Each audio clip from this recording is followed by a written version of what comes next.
Almost 5 মাস পর বাড়ি যাচ্ছি, বাবা মার সাথে ঈদ করবো, এটাই অনেক আনন্দ। আর যেই ভিড়, আর কালকে আমাদের এখানে বরিশাল লঞ্চে দেখলাম দুর্ঘটনা হয়েছে, দুঃখজনক বিষয়।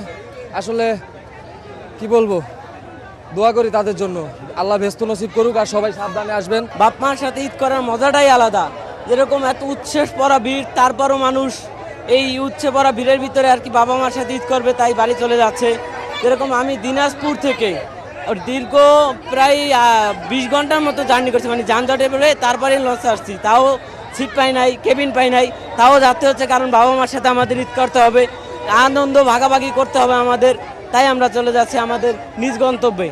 আমরা বলতে চাই যে গতকালকে যে দুর্ঘটনাটা হয়েছে সেটা আসলেই খুব দুঃখজনক। আমরা চাই যে সব সময় যেন এরকম দুর্ঘটনা এড়াতে সবাই নিজের নিজের স্থান থেকে সাবধানে চলাফেরা করবেন, যাতে করে নিজের কোনো ক্ষয়ক্ষতি না হয়। আসলে ঈদ উপভোগ করতে গিয়ে যে নিজের দুর্ঘটনার সম্মুখীন হয়ে বাবা মাকে কাঁদানো, আমি মনে করি এটা উচিত না। আমরা সার্বক্ষণিক ঘটনার উপরে মনিটরিং করছি এবং আপনাদেরকে আমি জানিয়েছি যে 3 জন মানুষ ক্ষতিগ্রস্ত হয়েছে, একজন নিহত হয়েছে, একজন নিখোঁজ আছে এবং একজন আহত আছে। এই 3 জন মানুষ সম্পর্কে আমরা সার্বক্ষণিক খোঁজখবর নেওয়ার চেষ্টা করছি। যিনি নিহত হয়েছেন আজকে বাদ জোহর তার জানাজা হয়েছে।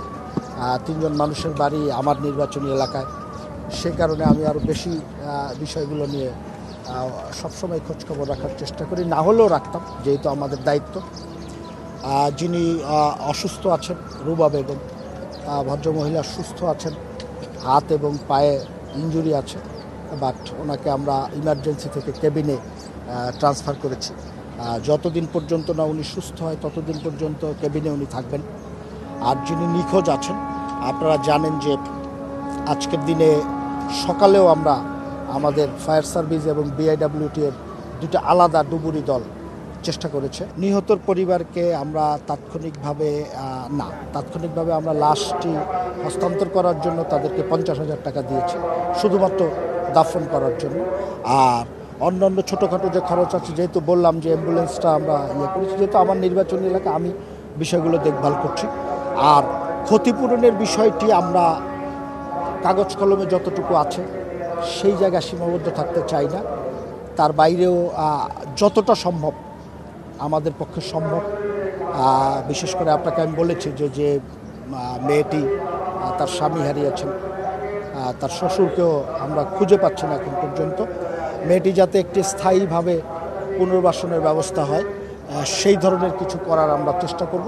আমার কাছে অতৃপ্তির কিছু নেই। আপনারা দেখেন যে গতকালকের দুর্ঘটনাটি ছাড়া আমাদের এই নৌ পরিবহনের যে সেক্টরটি আছে, আপনারাও আমাদেরকে বড় কোনো অভিযোগের কথা কিন্তু বলেন নাই, যে অভিযোগগুলো আগে ছিল, বরং আমরা নতুন নতুন কিছু জিনিস আপনাদের সাথে পরিচিত করানোর চেষ্টা করেছি।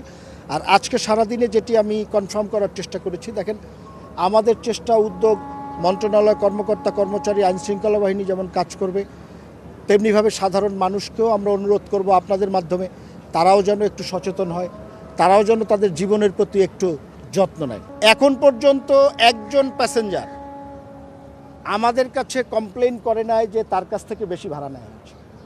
এখন পর্যন্ত কোনো সংবাদ মাধ্যমের কর্মী আমাদের কাছে কমপ্লেন করে নাই, নৌপথের কথা বলছি, কোথাও ভাড়া বেশি নেওয়া হয়েছে এবং বেশি নেওয়া হচ্ছে। বরং আমরা 10% কম ভাড়া নির্ধারণ করা হয়েছে, সেটিকে টানিয়ে দেওয়া হয়েছে। এটি হলো এইখানের বাস্তবতা। আমি কি কিছু ধরেছি নাকি? আপুটা আপনাকে চেক আউট করছে, জাস্ট কুল থাকুন।